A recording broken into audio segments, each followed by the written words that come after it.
You don't need to quit your job to retrain as a coach. You can do it alongside a full-time job.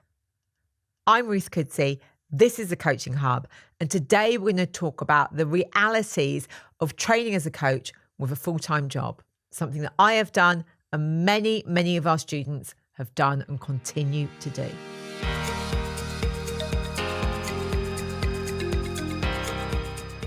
And this is a disclaimer. When I started my coach training journey, I was working full-time in a senior role in a challenging school in London. I had a young child and I made it work. So I am talking from experience personally and from working with thousands of people, many of whom are balancing alongside a full-time job. So the thing is that you could easily quit your job and spend your days coaching pro bono, reading lots of things, building your expertise, and it sounds fantastic. But the reality is, for many of us, when we're retraining, we're doing so alongside an incomed role, and it can 100% work. One of the things that I say to everybody considering coach training is think about how can this link into my life? So we run 2 coach training programs. It's either 4 hours a week or 3 hours a week. So first of all, it's making sure that you can make that commitment and show up during the day, in the evening. We occasionally do Saturday courses too. Do you have that time? It might be that if you're working full time, that you have a conversation with your work about if they will allow you flexibility or time off for that training.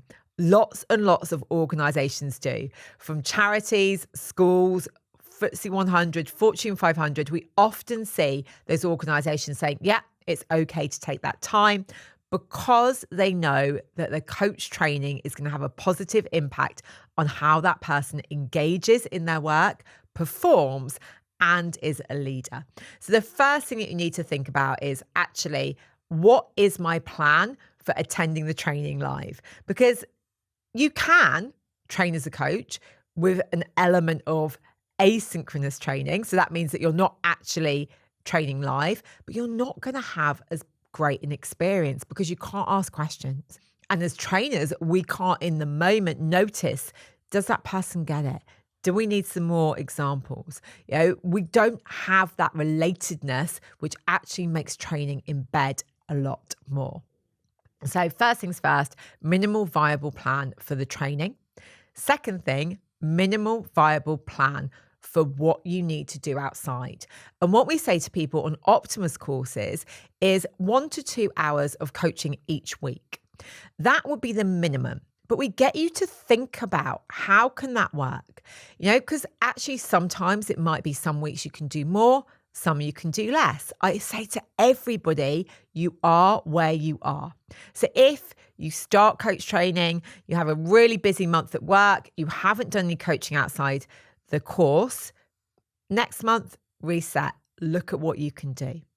If you are coaching in your role or there is potential to, that can form part of those hours. If you are peer coaching, remember that you will be coaching somebody and they will be coaching you. So to factor that time in. So, as a minimum, if we say 2 hours, 1 hour of you coaching, 1 hour of being coached. If you do that, it will take you 6 months to get our associate diploma or about a year to get our professional. So again, very much within timelines. If you can do more, fantastic, but have a look at it. Test things out as well. Sometimes people say, right, I'm going to do 4 hours a week of coaching. So I'm going to do 2 hours on a Wednesday evening and 2 hours on a Saturday morning. And I say to them, okay, test it out. See how that works for you. If it doesn't work, don't be afraid to change. We have some people who love to do coaching early in the morning or late at night. The great thing about Optimus is that we have international students. So for example, if you want to do really early in the morning, maybe you're working with people on a different time zone. Equally late at night, maybe you're with people from the US and North America. So again, thinking about what that looks like, creating your ideal study plan. with the training, with the coaching, and then about reading and reflection. And everyone does this differently. Some people love to read books. Some people love to listen to podcasts. Some people like to fill out the workbooks we provide. Some people like to reflect. Some people like to do pre-work. You have to think about your preferences and then build that in. Again, as a coach training provider who works with adults, we give people options. So we say, you could do this, and we give people ideas before the session. They're on their portal for every single week. Or you can use the workbooks for reflection, or you can do what works for you. So some students might spend hours doing additional work. Some students don't spend any time at all. Again, think about how you learn, and remember that you don't need to do everything at once. So for example, if you decide to sign up to the training early, you have some time before you start to do pre-study. And that can be really useful if that is something that works for you. It might be that you're an in-the-moment person and all you need is to be in the room doing the training and practicing the coaching. And I say to people, that is great, because when you practice, you learn and you can bring examples. And that's really what coach training is about. So think about your preferences, think about your time, think about what you'll do if maybe you don't have the time, how you'll address that, how you'll overcome that. Because again, we're very flexible as a provider. So we do allow you to move between sessions or take a pause if you need to. But we find the best commitment is if you can stay for that training commitment and the coaching in that training as a minimum. So find out your plan. Then think about how can you use skills outside that. So maybe you're practicing open questions. Maybe you're practicing active listening. Maybe you're noticing, even when you're watching TV, where do I notice some question stacking? What else is going on there? How can I be curious? So practicing coaching skills, maybe professionally, maybe personally. So really building on those in all that you do. So we've got the plan. We've got that, what we're doing personally. And then we might be thinking as well about what the long-term goal is. So we have lots of different people who come into our training. Some people want to start a business and completely retrain. Others want to use it in their role. So if you're thinking about starting a business, there's going to be additional work to do, because you're going to have to think about all of that business setup. You're going to have to start thinking about how you are building your reputation, your personal brand, making connections, letting people know what you do. So again, it's useful to think about a timeline. At Optimus, we provide business support as standard. So you can have a look at those courses, have a read through, attend our sessions during the course, or you can choose to do this afterwards. So again, putting that time in place is really useful. And you don't need to do everything at once. One of the things that I say to people time and time again, and one of the things that our mentors check in with people is, what is your timeline? How can we support you? What else do you need to do?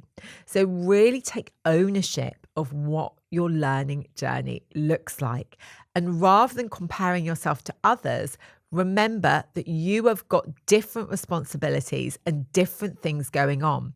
So balance it in terms of you. We have had people who are working in incredibly busy, challenging environments use the coach training actually to support them in their roles, to support them personally, as a way of getting free coaching as well, because you are coached during the training. So that means that you can start to think about strategies, resources, rituals, things that will support your growth. So the other secret thing here is that coach training will help you balance out all of your commitments better, because you have that space to think and make decisions that you wouldn't have unless you were having coaching outside. So I would say about 80% of our students, especially in our evening groups, are balancing a full-time job and the training. And it works, but it works if you make it work. It works if you recognize, yes, maybe I can't do as much as somebody else, but this is my journey and this is where I am. And one of the things that I say is if you start comparing yourself to somebody who's doing this full time, you're only going to start to think about what you're missing. I would instead think, how is this enhancing what I'm already doing? How is it supporting my current role, my current situation, and how am I building for the long term? And what is essential, turning up for the training, what is great to have, doing regular coaching, and what is desirable, but I don't always need to do it, the reading and reflection. So if you are really thinking about training as a coach, put that plan in place, have a conversation. We'd love to talk to you at Optimus. And remember that you will be supported, definitely at Optimus, for your own journey. This is about you making it work. And most of us are balancing full-time work with retraining because that's how we make it viable financially. So don't ever make yourself feel bad about that. If you want to talk about how it can work for you, book a call with me or one of the team. If you like what you've heard today, subscribe or follow. Or if you want to find out more about Optimus Coach Academy, head to our website. We'd love to hear from you.